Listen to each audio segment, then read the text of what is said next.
वसहबिह अजमईन। अज़ीज़ तलबा किराम, नूरुल ईज़ाह किताबुल हज का ये दूसरा सबक है। इसमें हम इंशाअल्लाह हज की फ़र्ज़ियत की दलील और हज की अदायगी की शर्तों को पढ़ने की कोशिश करेंगे। हमारे दरसे निज़ामी की फ़िक़्ह की ये सबसे पहली किताब है। अमूमन इसमें दलाइल को पेश नहीं किया जाता, बल्कि बग़ैर दलील के नफ्स मसअले को पेश कर दिया जाता है, इसलिए कि दलाइल को समझने की सलाहियत इन मुब्तदी तलबा में नहीं होती। आगे चल के जब उसूल फ़िक़्ह की किताबें पढ़ लेते हैं तो उसके बाद शरहुल विक़ाया और हिदाया वग़ैरह में दलाइल पेश किए जाते हैं। तो यहाँ सिर्फ़ इख्तिसार के साथ हज की फ़र्ज़ियत की दलीलें दे रहे हैं। अमूमन किसी भी हुक्म शरई के साबित होने के लिए 4 दलीलों में से किसी एक दलील का होना काफ़ी होता है।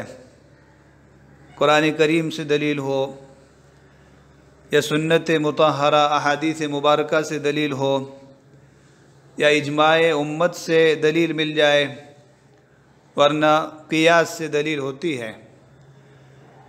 तो अब इस्लाम के जो बुनियादी अरकान हैं, बुनियादी इबादात हैं, तो इनकी फ़र्ज़ियत के लिए किताब व सुन्नत, इजमा व क़ियास हर एक से वाफिर मिक़दार में दलीलें मौजूद होती हैं। तो हज इस्लाम का एक अज़ीम रुकन है। इसके लिए एक दलील नहीं बल्कि दसियों दलीलें किताब व सुन्नत में मौजूद हैं। तो एक एक दलील पेश करके वो आगे बढ़ रहे हैं। दलील इफ्तिरादिल हज, इफ्तिराद फ़र्ज़ होना, हज के फ़र्ज़ होने की दलील। व दलील अला इफ्तिरादिल हज्जी अल किताब व सुन्नत वल इजमा, हज के फ़र्ज़ होने की दलील किताब व सुन्नत और इजमा है।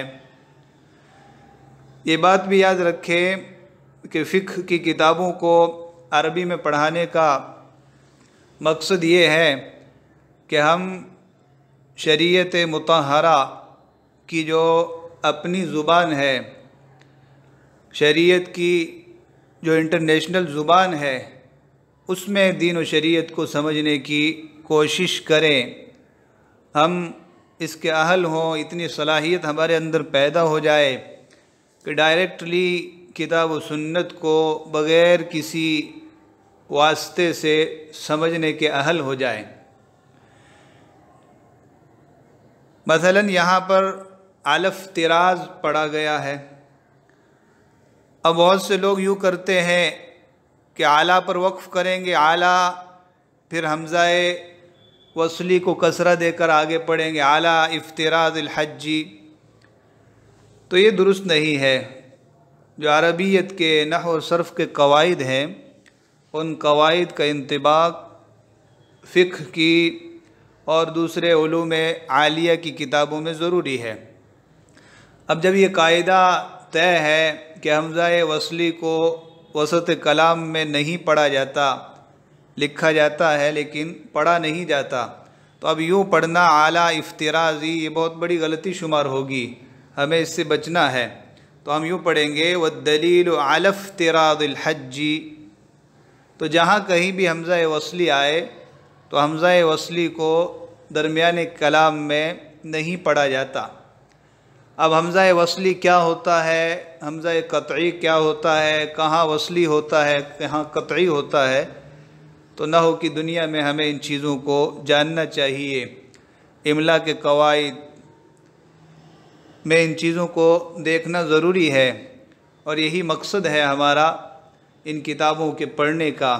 नहू सर्फ़ के पढ़ने का भी यही मकसद है कि हम किताब व सुन्नत को समझने के अहल हों और किताब व सुन्नत की नुसूस को, इबारतों को सही अंदाज में समझ पाएँ। अला कुल्ली हाल वद्दलील अला इफ्तिरादिल हज्जी अल किताब व सुन्नत वल इजमा। हज की फ़र्ज़ियत पर दलील किताबुल्लाह है, सुन्नत रसूल है और इजमा उम्मत है। अमल किताब फ़क़ौलुहु तआला वलिल्लाहि अलन्नासि हिज्जुल बैति मन इस्तताअ इलैहि सबीला। किताबुल्लाह की दलील अल्लाह के फरमान है, अल्लाह की खातिर लोगों पर बैतुल्लाह का हज फ़र्ज़ है जो उस तक पहुँचने की इस्तिताअत रखे। लिल्लाह अल्लाह की खातिर, और आला वाजिब होने और फ़र्ज़ होने को बतलाता है। अलन्नास लोगों पर लाजिम है, लोगों पर फ़र्ज़ है। हिज्जुल बैत हज की तरह हा की कसरा के साथ भी ये मज़दर है। हिज्जुल बैत अलिफ लाम अहद के लिए है। इस माहूद घर, अल्लाह के घर बैतुल्लाह का हज करना किस पर, मन इस्तताअ इलैहि सबीला, जो उस तक पहुँचने के रास्ते की इस्तिताअत रखे। सबील से मुराद ज़ाद और राहिला है, यानी तोशा, खर्च और वहाँ तक पहुँचने की सवारी, जैसा कि पीछे हज के फ़र्ज़ होने की शर्तों में आपके सामने बतलाया गया। तो ये किताबुल्लाह की दलील पेश कर दी। अब सुन्नत रसूल सल्लल्लाहु अलैहि वसल्लम से दलील पेश कर रहे हैं। वाम्मा सुन्नतु फ़अहादीसु, सुन्नत तो उसमें बहुत सारी अहादीस हैं। सुन्नत मुताहरा में 10 हदीसें हैं जो हज की फ़र्ज़ियत पर दलालत कर रही है। मिनहा क़ौलुहु अलैहिस्सलातु वस्सलाम, और अहादीस में आप अलैहिस्सलातु वस्सलाम का एक ये फरमान है, या अय्युहन्नास कुतिबा अलैकुमुल हज्जु फ़हुज्जू, ए लोगो तुम पर हज को फ़र्ज़ किया गया लिहाजा तुम हज करो।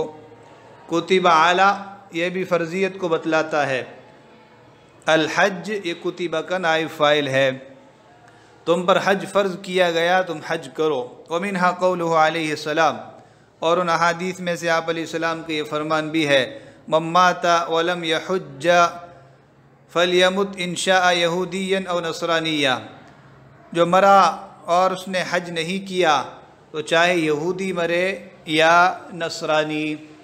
इस्तिताअत के बावजूद उसने हज नहीं किया तो वो यहूदी होकर मरे कि ईसाई होकर मरे, उसका अहले इस्लाम से कोई ताल्लुक़ नहीं है। तो ये शदीद वईद इस बात को बतला रही है कि हज करना फ़र्ज़ है। तो ये कुरान और सुन्नत की दलीलें पेश कर दी। अब इजमा उम्मत की दलील पेश की जा रही है। इजमा का मतलब होता है तमाम मुसलमानों का किसी मसले के फ़र्ज़ वाजिब वग़ैरह होने पर मुत्तफ़िक़ होना। तो अइम्मा अरबा में या इसी तरह उम्मत के जितने सलफ़ सालिहीन हैं, सहाबाए किराम, ताबईन, तबे ताबईन, उन तमाम लोगों का इस बात पर इत्तिफ़ाक़ है कि हज करना साहिब इस्तिताअत पर फ़र्ज़ है, किसी किस्म का इख्तिलाफ़ नहीं पाया जाता। तो अक्सरियत का किसी बात पर मुत्तफ़िक़ हो जाना ये भी एक मुस्तकिल दलील शरअ है। अक्सरियत मुत्तफ़िक़ हैं, बाज़ लोग इख्तिलाफ़ कर रहे हैं तो उन बाज़ लोगों का कोई एतबार नहीं होता। वक़द अजमअ अइम्मतुल मुस्लिमीन अला अन्नल हज्ज फ़र्दुन अलल क़ादिरीन अलैहि, मुसलमानों के अइम्मा का इस बात पर इजमा है, इत्तिफ़ाक़ है कि हज फ़र्ज़ है उन लोगों पर जो हज की कुदरत रखते हों। अब इजमा की तारीफ़ और इजमा के जो मसाइल हैं उनकी पूरी तफसील ये आगे उसूल की किताबों में आप पढ़ेंगे। तो ये हज के फ़र्ज़ होने की दलीलें पेश कर दी किताब, सुन्नत और इजमा से। और जो चीज़ किताब, सुन्नत और इजमा से साबित हो अक्ल सलीम उसकी मुवाफ़क़त करती है, लिहाजा क़ियास से भी ये बात फ़र्ज़ साबित हो जाती है। और जब किताब व सुन्नत से कोई चीज़ साबित हो जाए तो वहाँ क़ियास की ज़रूरत भी नहीं पड़ती। क़ियास की ज़रूरत वहाँ पड़ती है जहाँ किताब व सुन्नत और इजमा से कोई बात, कोई मसला साबित नहीं है और वो जदीद पेश आने वाला मसला है। उस मसले को निकालने के लिए, उसका इस्तिखराज और इस्तिंबात करने के लिए किताब व सुन्नत की दलीलों को देख कर फ़ैसला किया जाता है। तो जब किताब व सुन्नत और इजमा से ये मसला साबित हो चुका है तो अब हमें क़ियास की तरफ जाने की ज़रूरत ही नहीं। शुरूत अदाइल हज, हज के अदा होने की शर्तें। एक तो हज की फ़र्ज़ियत है, उसके लिए शर्तें बयान कर दी कि ये 6 शर्तें पाई जाए तो हज फ़र्ज़ होगा। अब ये बतला रहे हैं कि फ़र्ज़ तो हुआ लेकिन अदा कब सही होगा, अदा के सही होने के लिए, अदा के वाजिब होने के लिए क्या शर्तें हैं।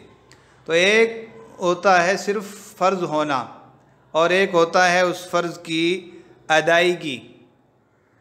जैसा कि रोज़ा फ़र्ज़ हुआ, फ़र्ज़ तो हुआ लेकिन फ़र्ज़ होने के बाद उसकी अदायगी की भी कुछ शर्तें हैं। मसलन वो हैज़ व निफास से पाक हो, फ़र्ज़ तो है लेकिन हैज़ व निफास की बिना पर अदायगी नहीं होती। इसी तरह सारी शर्तें पाई जाए तो अब उसके बाद देखा जाएगा कि हज की अदायगी की जो शर्तें हैं, अदा के सही होने के लिए जो चीज़ें पाई जा रही हैं वो भी है कि नहीं। तो युश्तरतु लिअदाइल हज्जी सलासतु शुरूतिन, हज की अदायगी के लिए 3 चीज़ें शर्त हैं। अल अव्वलु अस्सिहतु, पहली शर्त ये है कि सेहत हो। सेहत से क्या मुराद है कि इंसान का जो बदन है वह ऐसी तमाम बीमारियों और आफात से तंदुरुस्त हो जो सफ़र हज के अदायगी के लिए ज़रूरी हो। कोई शख्स बहुत ज़्यादा बीमार है तो ज़ाहिर सी बात है कि सफ़र हज की कुल्फ़तें, सफ़र हज की सऊबतें बर्दाश्त करने का वो अहल नहीं है। तो कोई भी ऐसी बीमारी अगर पाई जाए जिसकी बिना पर वो सफ़र हज करने से कासिर हो तो उस शख्स के लिए हज की अदायगी की शर्त नहीं पाई जाएगी, लिहाजा वो शख्स हज नहीं करेगा। मसलन कोई शख्स मुक़अद है यानी अपाहज है, उसके जिस्म के आज़ा में से कोई उज़्व बिल्कुल अपाहज हो गया है, बेकार हो गया है, तो ऐसी सूरत में वो ये सफ़र नहीं कर सकता। ज़मन, किसी शख्स पर दायमी बीमारी है, हमेशा कोई शख्स बीमार रहता है, हमेशा चारपाई को पकड़े रहता है, कोई सी भी बीमारी हो, उसको दमे की बीमारी हो या दायमी बुखार की बीमारी हो या मिर्गी की बीमारी हो, तो कोई सी भी दायमी बीमारी हो जिसको ज़माना और ज़मन से ताबीर किया जाता है, तो ये भी सेहत के मुनाफी है। लिहाजा हज की अदायगी के लिए उसके पास जो शर्तें होनी चाहिए वो नहीं है। मफलूज है, फालिज पड़ा हुआ है किसी शख्स पर, पाँव में या हाथ में या जिस्म के किसी उज़्व पर वो फालिज का असर है, तो मफलूज शख्स, फालिज ज़दा शख्स भी गोया के अदायगी हज की शर्तों को नहीं पा रहा है। दोनों पाँव कटे हुए हों तो ऐसा शख्स भी वहाँ जाने की इस्तिताअत नहीं रखता।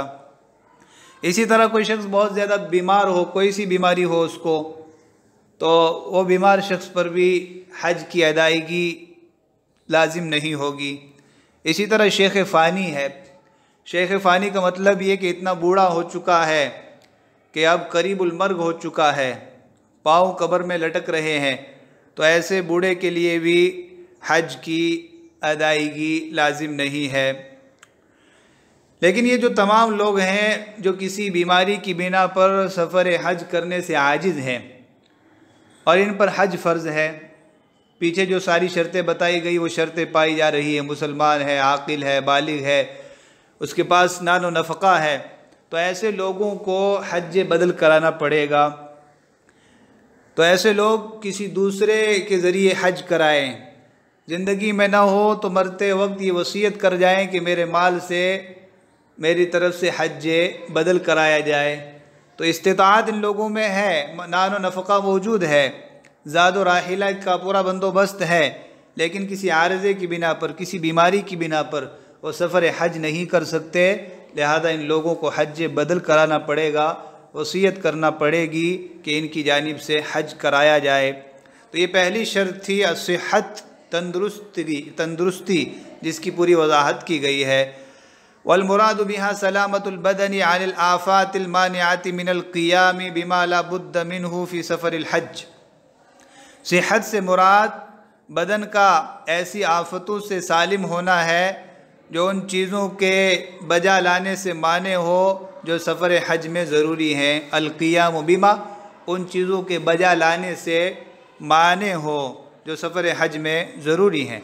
सफ़र हज में तवाफ़ है तो बीमारी तवाफ़ से माने है, सफ़र हज में रमी है माने है, सफ़र हज में और जितने अरकान हैं, आमाल हैं, वहाँ जाना है, इन तमाम चीज़ों से माने हो। तो सेहत से मुराद बदन का उन आफात से सालिम होना है जो उन चीज़ों की वजह आवरी से माने हो जो सफ़र हज में ज़रूरी है।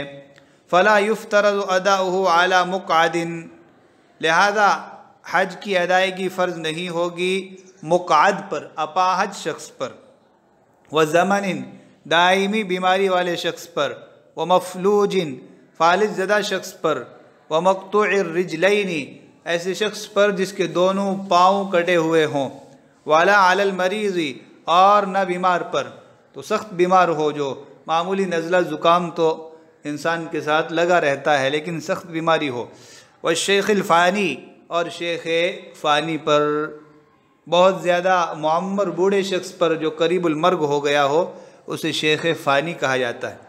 लाकिन अलैहिम अन यूसू बिल इहजाज अन्हुम, लेकिन इन लोगों पर लाजिम है कि अपनी तरफ से हज कराने की वसीयत कर जाए, या तो ज़िंदगी में ही हज बदल करवा लें, और अगर नहीं तो मरते वक्त ये लोग वसीयत कर जाएं कि हमारे माल में से हमारी तरफ से हज बदल कराया जाए। तो ये हज की अदायगी के फ़र्ज़ होने के लिए पहली शर्त थी। दूसरी शर्त अमन तरीक़, रास्ते का पुरअमन होना है। रास्ते में किसी किस्म का कोई ख़तरा है, कोई जंग छिड़ी हुई है जिससे जान का ख़तरा है, या डाकू है रास्ते में, पहले ज़माने में ऐसा होता था, या अकेला है, कोई साथ में नहीं है और बीच में कोई जंगल है जिसमें दरिंदों का इस तरह का ख़तरा है, तो किसी भी किस्म का कोई ख़तरा हो, रास्ता पुरअमन ना हो, तब भी हज की अदायगी फ़र्ज़ नहीं होती। अब इसमें अमन तरीक़ में मोतबर गलबा है, सलामती का गलबा, यानी उमूमन रास्ता सलामत रहता है, उमूमन कोई ख़तरा नहीं होता, कभी कभार हो भी जाता है, तो उमूमी हालत को देखा जाएगा। मुफ्ताबिही कौल के मुताबिक, मुफ्ताबिही कौल का मतलब ये होता है कि दो कौल हैं किसी मसले के बारे में, उनमें से एक कौल मरजू है और एक कौल राजे है। राजे कौल के मुताबिक फ़तवा दिया जाता है, जो कौल ज़्यादा दुरुस्त हो, जिसके मुताबिक फ़तवा दिया जाए, उसी को कौल राजिह भी कहते हैं और मुफ्ताबिही भी कहते हैं। तो इस सिलसिले में दो कौल हैं कि बिल्कुल यकीन होना चाहिए, और दूसरा ये कि गलबा होना चाहिए। उमूमन वो रास्ता पुरअमन रहता है, कभी कभार कोई हादसा उस वक्त रास्ते में पेश आ गया तो उसका कोई एतबार नहीं होगा। तो ये दूसरी शर्त थी हज की अदायगी के फ़र्ज़ होने के लिए, अमन तरीक़, रास्ते का पुरअमन होना। वल मुअतबर फ़ी ज़ालिका गलबतुस सलामती फ़ी तरीक़ी अलल मुफ्ताबिही, और इस सिलसिले में रास्ते में सलामती के का गलबा मोतबर है, रास्ते में सलामती के गलबे का एतबार है मुफ्ताबिही कौल के मुताबिक। तो ये दो शर्तें हो गई। तीसरी शर्त अन यकूना माल मरअति ज़ौजुहा औ ज़ू रहिमिन मिनहा, तीसरी शर्त यह कि औरत है तो उसके साथ शोहर हो या उसका कोई महरम रिश्तेदार हो। ज़ू रहिम महरम रिश्तेदार, महरम उसको कहा जाता है जिसके साथ निकाह का रिश्ता हराम हो और जिनसे पर्दा करना ज़रूरी ना हो। बेटा है, भाई है, वालिद है। तो ये जो रिश्तेदार हैं जिनसे हमें हमेशा के लिए निकाह हराम है और जिनसे पर्दा करना ज़रूरी नहीं, ये महरम रिश्तेदार माने जाते हैं। तो औरत के साथ शौहर होना चाहिए या महरम रिश्तेदार होना चाहिए? अगर कोई महरम रिश्तेदार नहीं है, शौहर नहीं है, उस औरत के पास इतना है कि वो ख़ुद अपना हज तो कर सकती है लेकिन किसी दूसरे को साथ नहीं ले जा सकती, तो ऐसी सूरत में भी उस पर हज की अदायगी फ़र्ज़ नहीं होगी।